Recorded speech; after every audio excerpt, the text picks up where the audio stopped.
Welcome. I'm Alice Salitzia Jones, and this is another one of my Living Consciously videos. This time, I took a little bit more time to set up my videos. So I have my Facebook Live and I have my YouTube going at the same time. Hopefully, I can repeat this process because I'm so frustrated in years, in months and weeks past, in not being able to get them both set up. This time I did.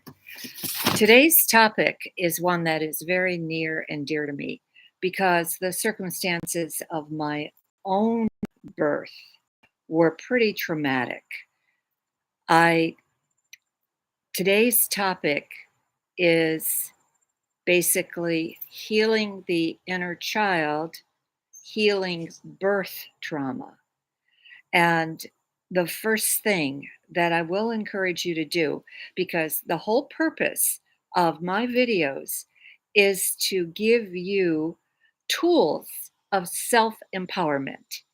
At times, I have over 1,000 people looking at these videos, and my goal is always to give you something that you can do yourself to bring yourself back to homeostasis.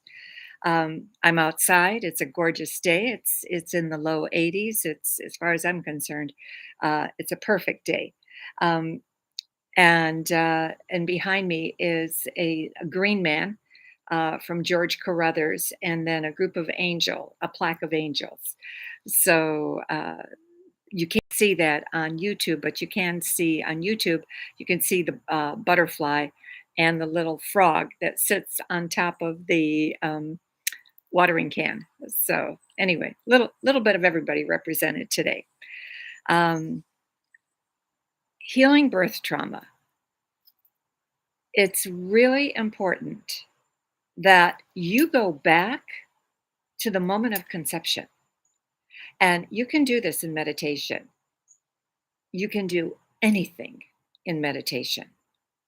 If you quiet your mind and just simply ask to be shown where your parents were, what was the mental attitude of your parents when you were conceived.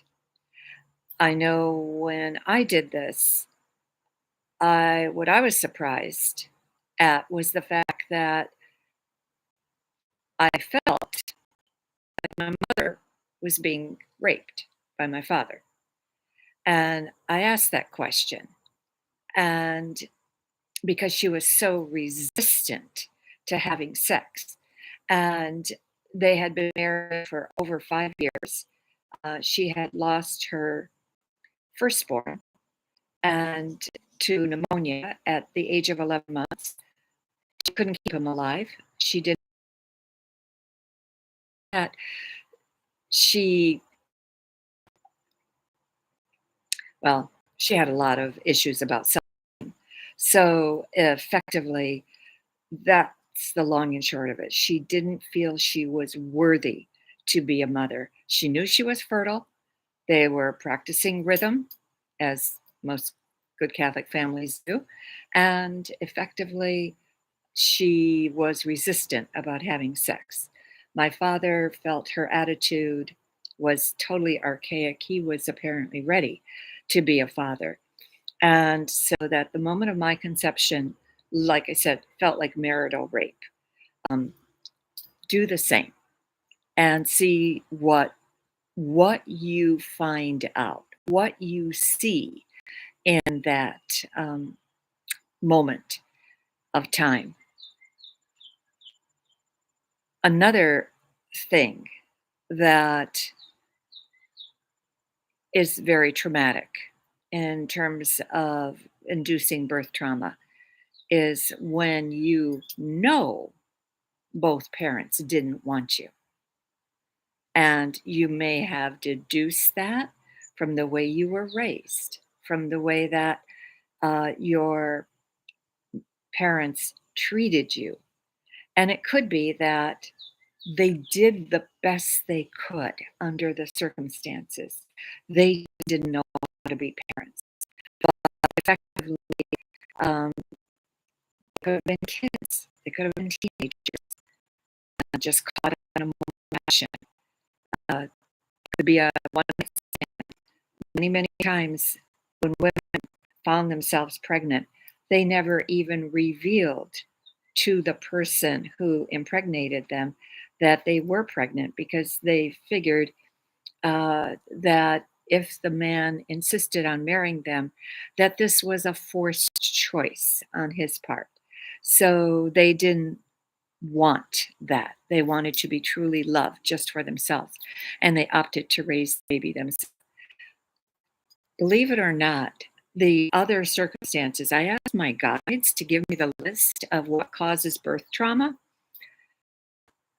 This one came up, and this really is because so many people don't even know that this is something that, um, well, I should say it's a method that's pretty common and getting more common now. If you're, if you didn't allow the baby to come when it was ready to come, if the birth was induced, the baby somehow or other may have been traumatized by that.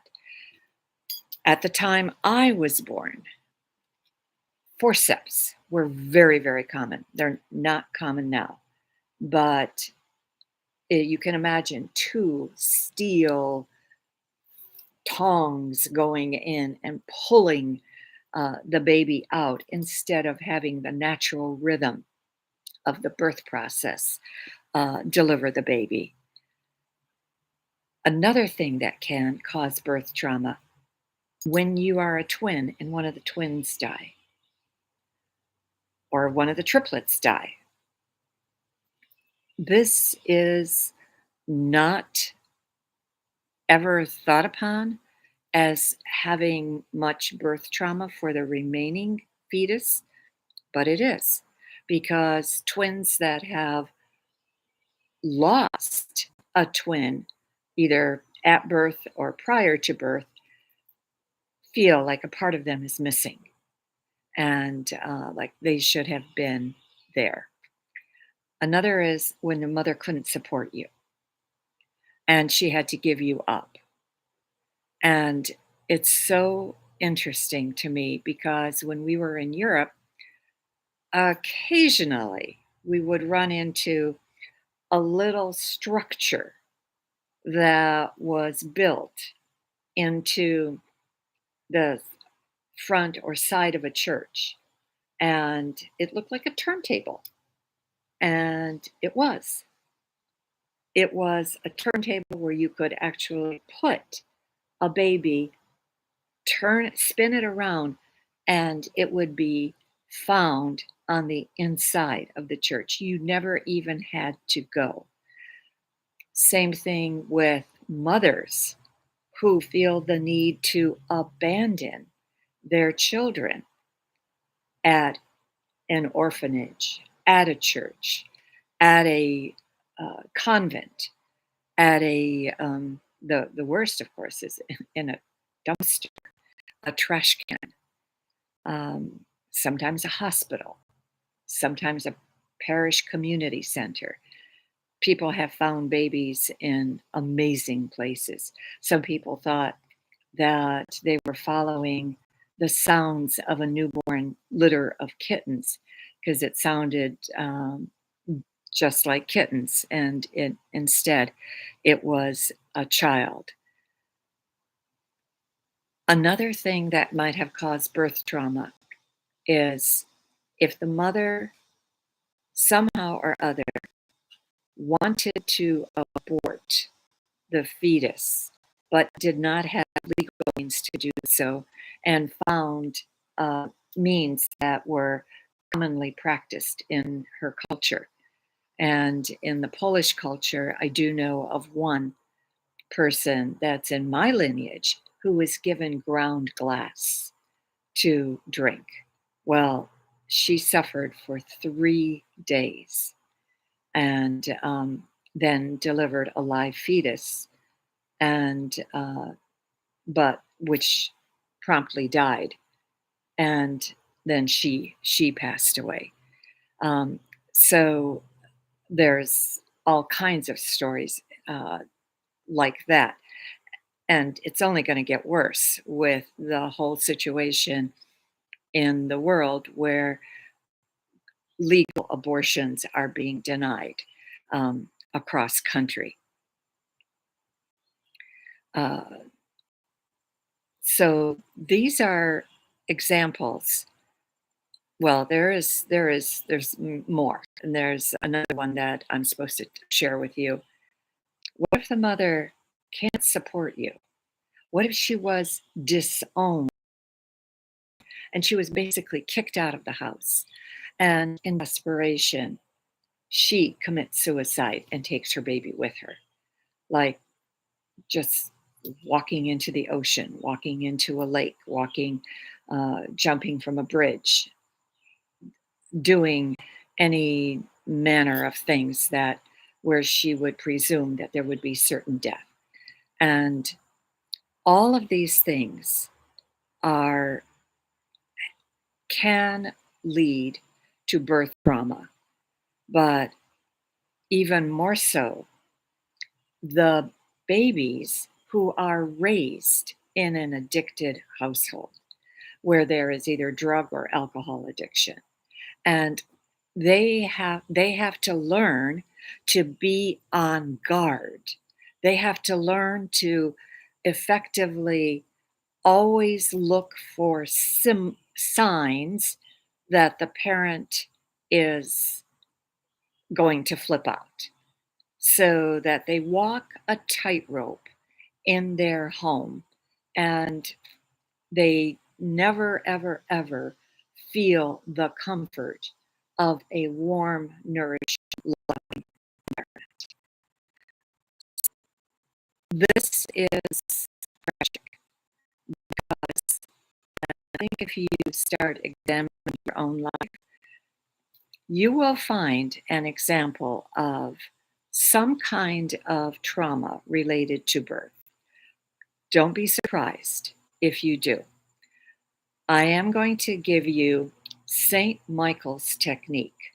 I was working with a young man one time who had been referred to me, and as I continued to give him Reiki, I could see that as he was taking the energy in, it immediately left. It didn't stay with him. So, yes, he felt great when he left me, but he couldn't hold on to it. He was so traumatized. And the circumstances of his trauma was that he was raped by two family members from age 2 to age 15. At age 15, he became big enough to push them off. And so they couldn't touch him. But from between those ages, they had control over him and they traumatized him. And when I met him, it was as if I was looking at a person whose one eye went in one direction, the other eye went in the other direction, and who really didn't even talk clearly, didn't have any kind of statement that he would make that was uh, cohesive. He just blurred out whatever came to his mind, and so when I asked Saint Michael to help me with the situation, to give me a technique, this is what he told me. He said, "This young man from age 2 has an inner child who has compartmentalized in his heart. Every year was a new compartment. 2, 3, 4, 5, 6, 7, 8, 9, 10, 11, 12, 13, 14, 15.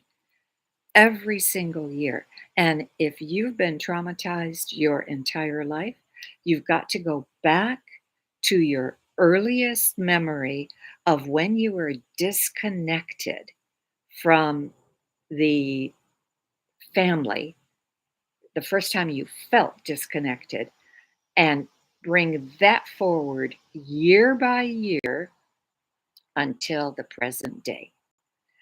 This takes time.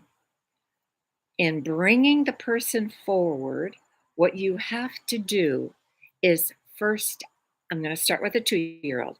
Ask the 2-year-old to to literally come out of you and be standing in front of you, and you introduce yourself to the 2-year-old.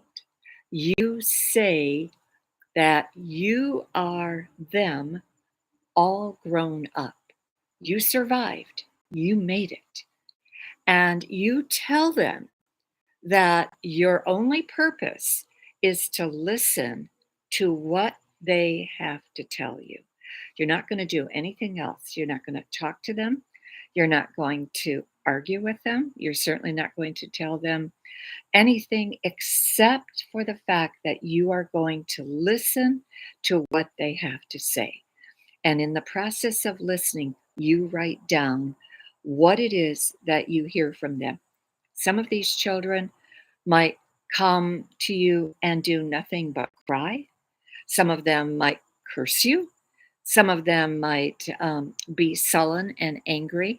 But as long as they are in front of you, just give them this time and the space to listen to them. And just, again, record what it is you're seeing, hearing, feeling.